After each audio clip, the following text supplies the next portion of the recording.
विपक्ष देख रहे हैं आप, मैं हूं आपके साथ नेहा दुबे। राहुल गांधी ने बुधवार को संसद में एक बार फिर पेगासस मामले पर केंद्र सरकार को आड़े हाथों लिया। राहुल गांधी ने अपने भाषण के दौरान जुडिशरी से लेकर चुनाव आयोग पर सवाल उठाया। उन्होंने कहा कि न्यायपालिका, चुनाव आयोग, पेगासस ये सभी आवाज को दबाने के उपकरण बन गए हैं।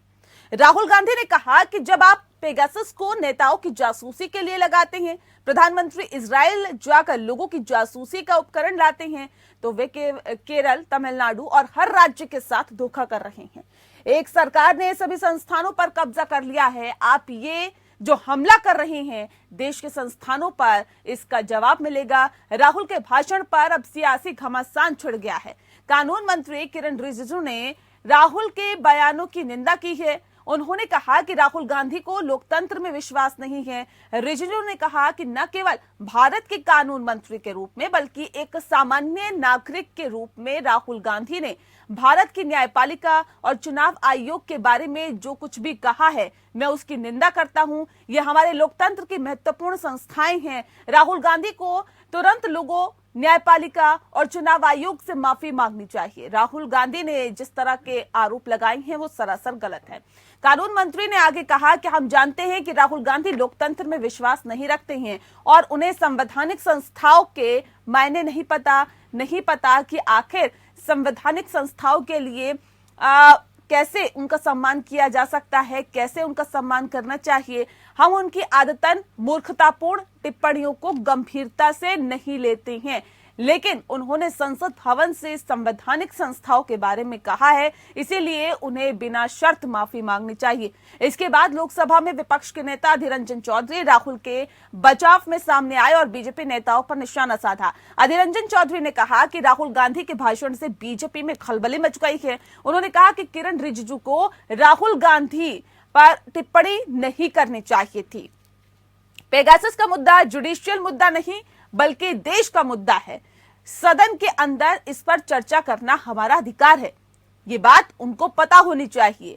उधर विदेश मंत्री एस जयशंकर ने राहुल गांधी की उस टिप्पणी पर निशाना साधा जहां लोकसभा में भाषण के दौरान राहुल गांधी ने कहा था कि बीजेपी की नीतियों ने चीन और पाकिस्तान को एक साथ लाने का काम किया है। विदेश मंत्री ने कहा कि राहुल गांधी को इतिहास के बारे में जानने की जरूरत है। विदेश मंत्री ने कहा कि 1963 में पाकिस्तान ने गैरकानूनी तरीके से सक्शगाम वैली चीन को सौंप दी। चीन ने 1970 के दशक में पीओके के जरिए काराकोरम हाईवे का निर्माण किया था। 1970 के दशक से दोनों देशों के बीच करीबी परमाणु सहयोग भी है। साल 2013 में चीन पाकिस्तान इकोनॉमिक कॉरिडोर की शुरुआत हुई। जयशंकर ने राहुल को संबोधित करते हुए कहा कि आप खुद से पूछे कि क्या तब चीन और पाकिस्तान दूर थे।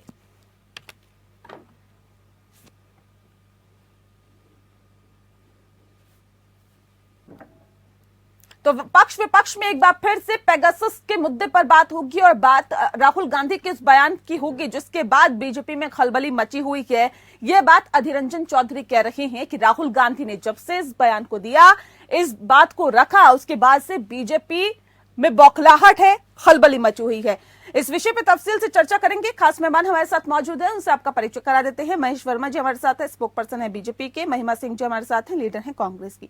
महेश जी, सवाल आपसे सबसे पहले सवाल यही कि क्या वाकई पेगासस के मुद्दे को दबाने की कोशिश भारतीय जनता पार्टी कर रही है, या फिर अगर पेगासस के विषय पर आप सब कुछ खुलकर बात करना चाहते हैं तो बीजेपी साफ तौर पर इसको क्यों नहीं नकारती या क्यों खुलकर नहीं बोलती कि हाँ जासूसी करवाई गई है या जासूसी नहीं करवाई गई है? इससे अच्छा तो यही होता है कि राहुल गांधी जो खुद से कह रहे हैं, पिछले सेशन में तो उन्होंने छाती पीट पीट कर कहा कि मेरे मोबाइल की जासूसी हुई। वो खुद एक कंप्लेनेंट है। इसके अगर वो नागरिकों को समझते तो कोई कंप्लेन करते, सुप्रीम कोर्ट में जाके, जो आज सुप्रीम कोर्ट में अपील गई है जिसके ऊपर सुप्रीम कोर्ट सुनवाई कर रहा है, कहीं वहां पे विश्वास होना चाहिए उनको। सुप्रीम कोर्ट ने तो स्पष्टता के साथ जो है पेगासस के मामले में जो है भारत सरकार से जो मांगा, भारत सरकार ने एक अपने हलफनामे के तहत जो है सारी चीजें कोर्ट के आगे रखी। अब ये राजनीतिक रूप से गुमराह व्यक्ति, कोई भी व्यक्ति इनको कुछ भी कह देता है और ये आके संसद में कुछ भी बोल दे, ये तो लोकतंत्र का हनन है ना। ये जो मर्यादा है, जो हमारे बाप दादा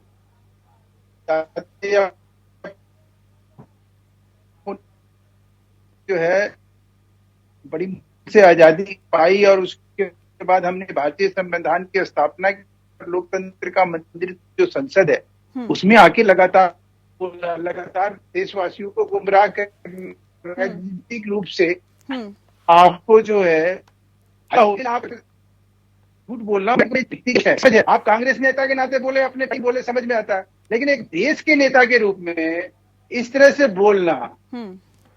बोलना और देश को गुमराह करना, ये बहुत ही हास्यास्पद है, अत्यंत निंदनीय है।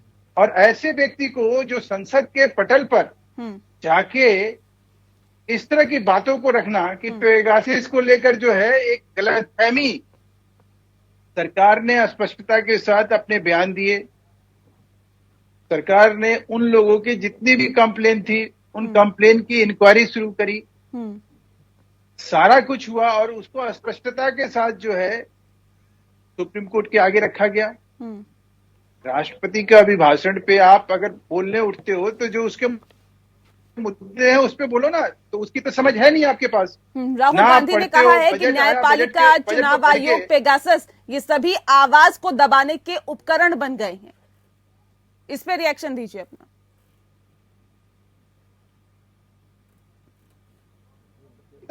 आपको नेहा जी, इस तरह की बातों को रखना और इस तरह की बेतुकी बातों से दुनिया के सबसे बड़े लोकतंत्र को शर्मसार करना, एक मंदबुद्धि आदमी कर सकता है।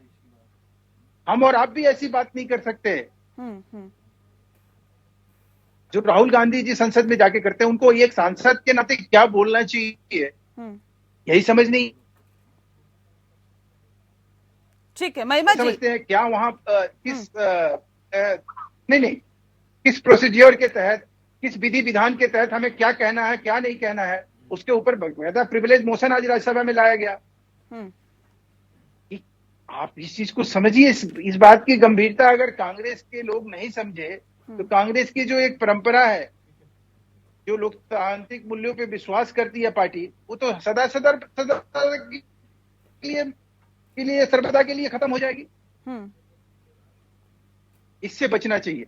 ठीक है महिमा जी, मैं आती हूँ सर आपके पास, फिर लौटती हूँ। महिमा जी, अब सवाल इस बात को लेकर है, महेश जी भी ये कह रहे हैं और साथ ही साथ आज किरण रिजिजू ने भी ये कहा है कि राहुल गांधी को अपने बयान पर माफी मांगनी चाहिए। उन्होंने न्यायपालिका, चुनाव आयोग पर भी सवाल खड़े किए हैं और ये संवैधानिक संस्थाएं हैं। चुनाव आयोग की अगर हम बात करें तो अगर इन पर सवाल खड़े किए जाते हैं, जुडिशरी पर सवाल खड़े किए जाते हैं, तो ये गंभीर मसला बन जाता है। क्यों आखिर राहुल गांधी ने इन पर सवाल खड़े किए हैं? क्यों उनको ऐसा लगता है कि ये सिर्फ हथियार बन गए हैं? क्या वाकई देश की संसद में इस तरह का बयान देना सही है? माफी मांगने की बात कर रही है बीजेपी। नेहा जी, हमें एक बात समझनी होगी, हम 1947 से पहले के भारत में नहीं जी रहे। हम 1947 के बाद के आजाद भारत में, जो एक लोकतंत्र है, जो अपने आप में संप्रभुता रखता है, उस भारत में जी रहे हैं। जिस भारत के अंदर ये जो सब संस्थान हैं, इन्हें बनाने वाले हम लोग हैं, हम भारत के लोग। और हम भारत के लोगों के साथ यदि दगा होगा, यदि धोखा होगा, यदि किसी प्रकार की कोताही होगी, तो हम सवाल उठाएंगे। एक बार उठाएंगे, 1000 बार उठाएंगे। ये संस्थाएं हमारे लिए बनी हैं, हमारे मौलिक अधिकारों के लिए बनी हैं। और हमारे माननीय नेता राहुल गांधी ने यदि कोई सवाल उठाए हैं, यदि उन्होंने बजट आने के बाद जो साफ साफ दिखाई दिया कि 2 भारत हैं और उन 2 भारत के बीच की जो गहराई है, जो खाई है, वो गहराती जा रही है, तो मुझे लगता है इन सवालों के साथ भारत का बच्चा बच्चा इत्तेफाक रखता है।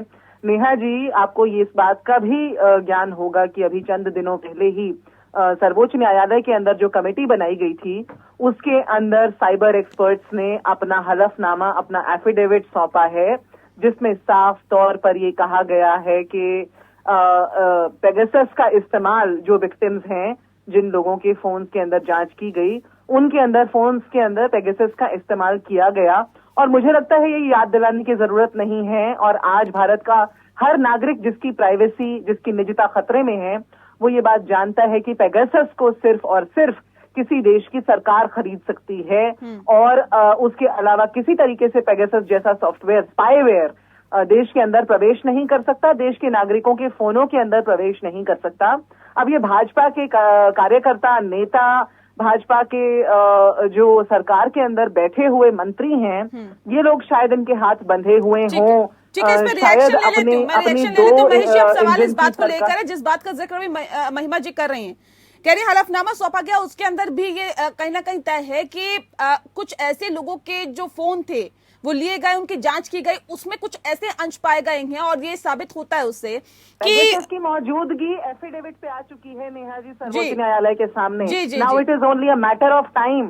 ठीक है, तो ऐसे में मामला रह गया है अब ये। तो क्या ऐसे में ये कहा जाए कि सरकार भले ही एक्सेप्ट ना करे कि पेगासस के जरिए जासूसी हुई है, लेकिन ये कहीं ना कहीं साबित होता हुआ दिखाई दे रहा है। और दूसरा, न्यूयॉर्क टाइम्स की रिपोर्ट भी काफी चीजें साफ कर देती है कि किस तरह की डील हुई। नेहा जी, अभी जो महिमा जी कह रही हैं, इसी बात को अगर आप कहीं ध्यान में रख के बात करिए तो राहुल गांधी का जो स्टेटमेंट है वो गलत साबित होता है। अब ये कह रही हैं कि भाई सुप्रीम कोर्ट के अंदर ऑलरेडी कोई रिकॉर्डिंग है, उस रिकॉर्डिंग में कहा है लागू होने से पहले उसका एक यूएन चार्टर है और उस चार्टर के तहत जो है वो कोई भी इस तरह की एक्टिविटीज नहीं कर सकता है। इस तरह की कोई भी एक्टिविटीज करने का मतलब है कि पेगासस को जो है पूरे दुनिया से बाहर कर दिया जाएगा। सवाल उठता है कि न्यूयॉर्क टाइम्स ने उस चीज को क्यों नहीं छापा? न्यूयॉर्क टाइम्स का मालिक कौन है? उस मालिक से मीटिंग किसकी हुई?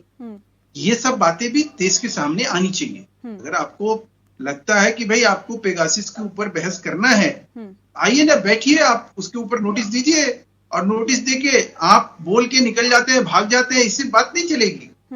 आप सुप्रीम कोर्ट के जजेस के ऊपर, सीजीआई के ऊपर आप सवाल उठाते हैं, आप ले आइए उनके विशेषाधिकार हनन लेके आइए, उनके ऊपर जो है उनको जो है इम्पीचमेंट का जो है प्रपोजल लेके आइए। नहीं, उसमें भी कहिए कि भाई ये जज जो है सुप्रीम कोर्ट भ्रष्ट है।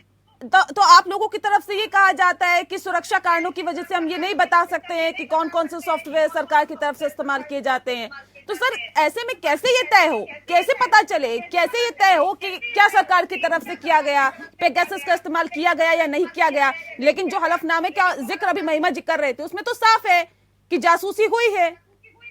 देखिए, मैं अभी भी आपको कह रहा हूँ, इस देश में जासूसी या किसी का अकाउंट हैक होना, नेहा जी, ये कॉमन बात और इसके लिए कानून है। नेहा जी, ये ऐसा नहीं है अगर हम सरकार की तरफ, आपका इशारा है, आप सरकार की तरफ उंगली उठा रहे हो तो आप उंगली उठाने से पहले तो वो चीज बताओगे ना कि किस बात के लिए उंगली उठा रहे हो, साक्ष्य क्या है, एविडेंस क्या है, किन कारणों से। हम तो ये कह रहे हैं राहुल जी, आइए, अगर आपको लगता है कि आपका भी कुछ, आपके साथ कुछ गलत हुआ तो आप एक अपना कंप्लेनेंट बन के कंप्लेन दाखिल करिए। आप क्यों इस मामले में पीछे हट रहे हैं? क्यों देश को गुमराह कर रहे हैं? इसी तरह से राफेल में आप झूठ बोलते रहे, इसी तरह से आप और मुद्दों पे लगातार देश को गुमराह करते रहे। कभी आप कोरोना कोवैक्सीन को आप, कांग्रेस कहती है कि उसमें गाय की बछड़े का जो है मार के उसमें सीरम यूज किया जाता है, कहीं सुअर की बात कही जाती है। ये क्या हो रहा है? ठीक है महिमा जी, बात इस तरह से एक देश का नेता अपने आप को इस तरह से प्रोजेक्ट करेगा। और संसद की गरिमा देखिए नेहा जी, मैं अभी भी आपको फिर से कह रहा हूँ, संसद एक संप्रभु व्यवस्था है जिसमें आप उसके जो विधि विधान है उसी हिसाब से एक सांसद को आचरण करना होता है। ये कोई कांग्रेस की घर की पार्टी नहीं है। बताइए ना कि चर्चा करवाने के लिए आप तैयार नहीं होते, जांच के लिए कहा कि जेपीसी बिठाइए, आप तैयार नहीं होते, मजबूरन जब कोर्ट जाना पड़ा तो वहां पर आप इंफॉर्मेशन देने के लिए तैयार नहीं होते, तो विपक्ष कहाँ जाए? सुनिए, आपको मैं बता रहा हूँ कि विपक्ष का जो काम है वो भी बीजेपी बताएगी क्या कि नोटिस दीजिए, उस पर चर्चा करिए। आपको लगता है कि इसमें पेगासस में जांच होना चाहिए, आप खुद से कंप्लेनेंट बन जाइए। आप खुद कह रहे हैं कि मैं पीड़ित हूँ, जब आप पीड़ित है तो आप कह रहे हैं कि मैं जैसे ही पीड़ित बनूंगा मेरे सारे जो है डाटा जो है ये लोग मेरे मोबाइल को जब्त कर लेंगे और मेरी सारी सीक्रेसी सामने आ जाएगी। महिमा जी बहुत देर से कुछ कहना चाह रही, जल्दी से बात रखिए महिमा जी। नेहा जी, इस देश के अंदर पेगासस का जो खेल शुरू हुआ उसकी 2017 के अंदर प्रधानमंत्री मोदी ने शुरुआत कर दी थी, जब जो रक्षा काउंसिल कंसल्टेशन कमेटी होती है उसका बजट 33 करोड़ से बढ़ाकर के अचानक से 333 करोड़ कर दिया गया। और क्योंकि मीडिया के अंदर जिस प्रकार का नियंत्रण, जिस प्रकार की ब्लैकमेलिंग अभी पिछले वर्ष हमने देखा था कि भास्कर को किस प्रकार से, दैनिक भास्कर को किस प्रकार से ब्लैकमेल किया गया। जांच से ब्लैकमेल के बारे में तो इनके अपने गवर्नर सत्यपाल मलिक कई बार बोल चुके हैं। खैर, जब नेतन्याहू से मिलने पहली बार शरद पवार के कृषि मंत्री होते हुए डेलीगेशन के अंदर बहुत ही दरखास्त करके, बहुत ही विनती करके हमारे उस समय जो गुजरात के मुख्यमंत्री थे और आज प्रधानमंत्री हैं मोदी, जब गए थे नेतन्याहू के पास इजराइल, और जब पूरा डेलीगेशन वापस आ गया लेकिन नरेंद्र मोदी अकेले वहां पर रुक गए और 8 दिन तक वहां पर एम्बेसी को बहुत मशक्कत करनी पड़ी उन्हें वापस बुलवाने के लिए। वहां से ये खेल शुरू हो गया था नेहा जी। और ये खेल का जो पर्दाफाश हुआ वो जब नेतन्याहू ऑफिस से डिमिट कर गए अभी पिछले वर्ष, उसके बाद ये सारा खेल का खुलासा शुरू हुआ।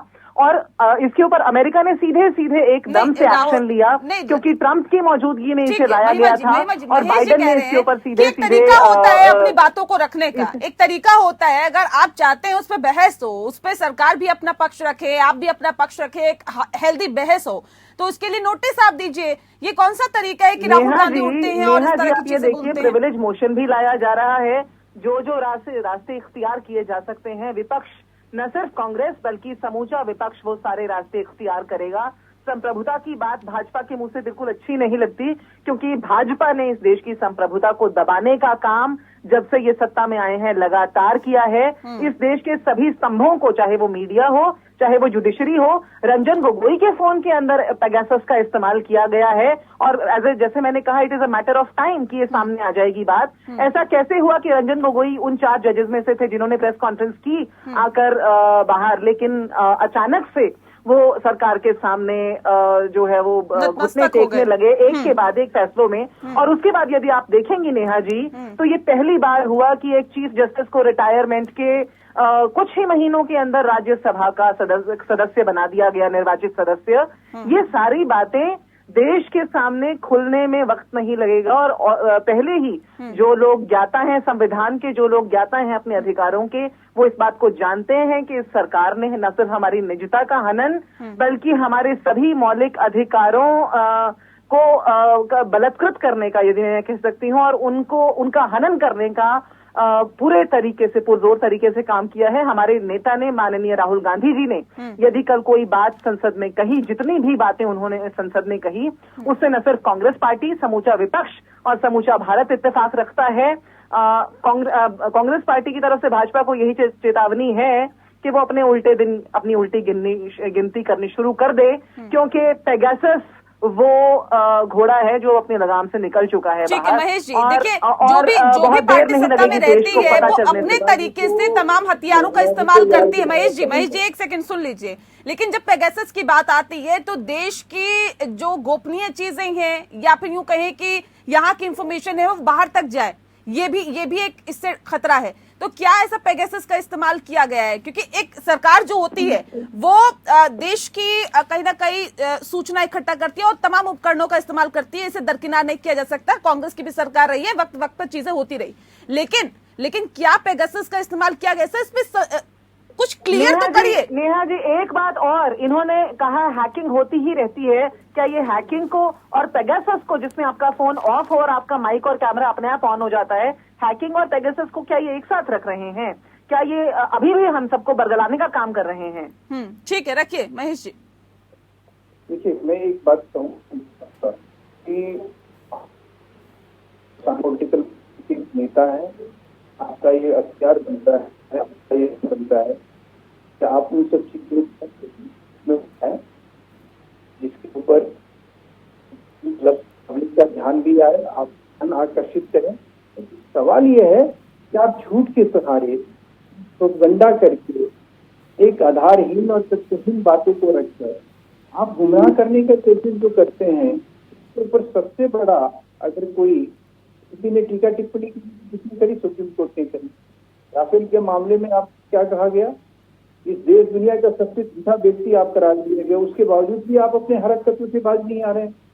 आप उसी राफेल को लेकर आपने अपने लोगों से पूरा संसद को एक अखाड़ा बना दिया, एक दंगल बना दिया।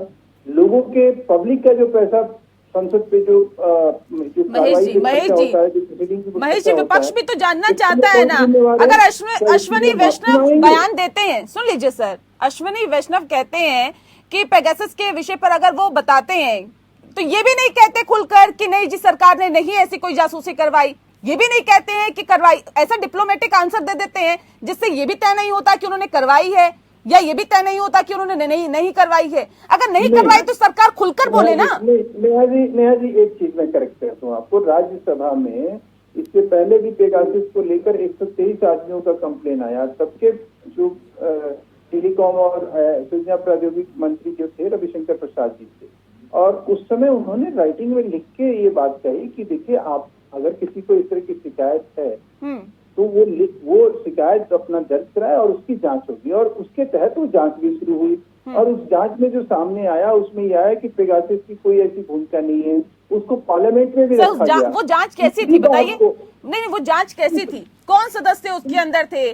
सरकार ही जांच करवा लेती है, सरकार ही अपने सदस्यों को बिठा लेती है और फिर कहते हैं कि जांच में जी कुछ सामने नहीं आया। अच्छा सुनिए, हाँ नहीं, अब मैं आपको बता रहा हूँ उसमें पेगासस का जो हैकिंग था, उनका जो हैकिंग के ऊपर उन्होंने ये कहा, जो आशंका जाहिर करी थी कि भाई किस तरह से सरकार की भूमिका या पेगासस की भूमिका, उसमें स्पष्टता के साथ हमारे जो नए अश्विनी वैष्णव जी ने उसी को राज्यसभा और लोकसभा में दोनों में रखा। और वो कहा कि पेगासस, देखिए पार्लियामेंट ऐसा होता है कि वहाँ कोई खड़ा होकर झूठ नहीं बोल सकता है। आप झूठ बोलेंगे तो आप गए। तो सवाल ये है कि नहीं, क्या बोला उन्होंने बताइए ना। अश्विनी वैष्णव ने क्या बोला था खड़े होकर? एक देश का, जब देश के मिनिस्टर ये कह रहे हैं कि ऐसा कुछ हुआ ही नहीं, पेगासस का जो है इस तरह का कोई रोल और भूमिका है ही नहीं, और पेगासस को डिफेंड करने के लिए सरकार यहाँ नहीं है। पेगासस की सर्विस ली गई कि नहीं ली गई ये बताइए हमें। अरे हम देश हित में ये चीज आपको क्यों डिस्क्लोज करने जाए? हम बहुत ऐसी सर्विसेज लेते हैं जो हमारे देश के रक्षा के लिए बहुत जरूरी है। जो जांच के लिए इंफॉर्मेशन चाहिए वो ये आप नहीं देंगे तो फिर कैसे ये माने कि निष्पक्ष तौर पे जांच होगी? महिमा जी कुछ कहना चाह रही, जल्दी से रखिए अपनी बात, फिर महेश जी का रुक करते हैं। मैं आ रही महेश जी, मैं देती हूँ फिर आपको मौका। महिमा जी रखिए अपनी बात। नेहा जी, इस बात पर तो फटकार सर्वोच्च न्यायालय लगा ही चुका है केंद्र सरकार को कि आप हर बात को सुरक्षा के मामले के पीछे छुपा नहीं सकते। और दूसरी बात ये जो आपने बात अभी पूछी कि अश्विनी वैष्णव ने क्या कहा था, अश्विनी वैष्णव के खिलाफ जो प्रिविलेज मोशन शुरुआत करने की जो आगाज हो चुका है उसका तो फैसला आ ही जाएगा। लेकिन बहरहाल आपको याद होगा नेहा जी कि जब सवाल रक्षा मंत्रालय से किया गया तो जवाब केंद्र सरकार ने दिया, रक्षा मंत्रालय नहीं दिया। आप ये बात समझकर चलिए नेहा जी कि ये सरकार, चाहे वो राफेल का मामला हो, आपको याद होगा राफेल के मामले में सर्वोच्च न्यायालय में एक एफिडेविट दायर किया गया था जिसके नीचे कोई नाम ही नहीं था। It is a matter of record. आप जाकर के देख सकते हैं कि बिना नाम का एफिडेविट सर्वोच्च न्यायालय में दायर कर दिया गया था राफेल के मामले में। इस तरह के लूप होल्स जो हैं, और राफेल का मामला भी रंजन गोगोई जी के फोन के अंदर पेगासस डालने के बाद ही सुनवाई के लिए आया। सवाल अब वही है कि सर इंफॉर्मेशन देने से क्यों कतरा रही है सरकार? अगर आप लोगों को लगता है कि ये सुरक्षा का मामला है तो बंद लिफाफे में दे इंफॉर्मेशन, वो लीक नहीं होगी सर, वो तो न्यायालय के पास जाएगी। लेकिन उसके बावजूद पूरी इंफॉर्मेशन क्यों नहीं दी जा रही है? सर विपक्ष भी तो ये जानना चाहता है कि पेगासस का इस्तेमाल हुआ नहीं हुआ। इसने आपसे ये कह दिया कि सरकार जो है इस मूड में नहीं है या सरकार इस चीज को कंसील कर रही है। आपको लगता है कि सुप्रीम कोर्ट इतना आसानी से सरकार की बात को जो है सुन लेगा, समझ लेगा, कहेगा कि ठीक है जी हम आपकी बात को मान देते हैं? ऐसा कुछ नहीं है। तो सर ये जो हलफनामे में जो चीज निकल के सामने आई है उसको तो माना जाएगा ना? उस हलफनामे में, वही मैं आपको कह रहा हूँ, उस हलफनामे में ये पूछा गया है कि क्या इस तरह की कोई किसी का सुरक्षा में सेंध लगा, क्या कोई आदमी को इस तरह से आपने बिल्कुल लगा, उसका कोई सर्विलेंस किया आपने? अगर इस तरह की कोई चीज किया तो बताइए। उसमें सरकार के तरफ से ये कह दिया कि नहीं, ऐसा कुछ भी नहीं किया गया। अब सवाल यह है कि जब ऐसा कुछ भी नहीं किया गया तो फिर उसको लेकर जो है सरकार और क्या कहे कि नहीं जी हमने किया है, ये कह दे। एक बात। दूसरी बात मैं आपको ये कहना चाह रहा हूँ नेहा जी कि महिमा जी से पूछिए कि प्रिविलेज मोशन जो है मिनिस्टर के खिलाफ ये जो बार कह रही है कब लेके आ रही है, ये ब्रेकिंग न्यूज है एपीएन पे। ये बताएं आज कि प्रिविलेज मोशन किस दिन आ रहा है, कब लाया जा रहा है। अगर नहीं लाया जाएगा तो ऐसे में देश को इस तरह के बयानों से गुमराह करने का मतलब क्या होता है, आप समझ सकते हैं। चलिए, बहुत शुक्रिया। समय पर वक्त की कमी है, आप दोनों का बहुत शुक्रिया हमारे साथ इस खास कार्यक्रम में शामिल होने के लिए। पक्ष विपक्ष में इतना ही, नमस्कार।